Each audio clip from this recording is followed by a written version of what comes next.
shi zama bauta na ajiye harsha kanki na nuna bajinta ta kin san cewa so da finai ya furkon maita gaban sarai na salarki na kaurace dangi na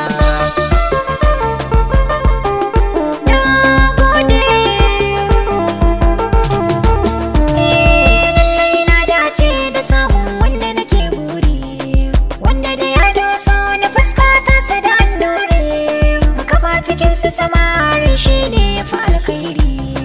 mai ilimin boko addini shi zan ƙauna.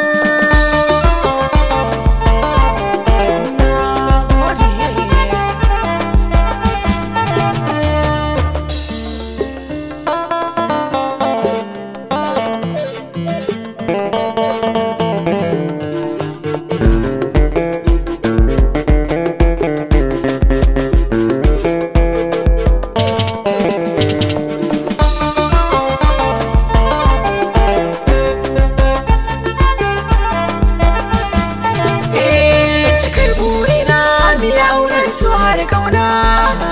tun da na gano ke dai ce mai kishi na so kira kani na je na sanarwa da ummi guna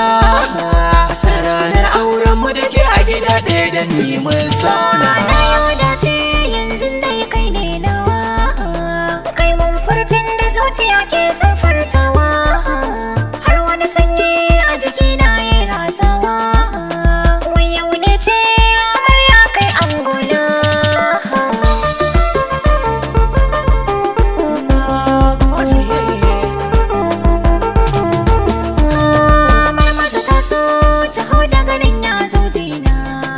Gani ina je ki ga ya mini so ne ko kauna dan wannan kallon naka da ke so san raina to na gane zo mu wuce daga ɗaki mi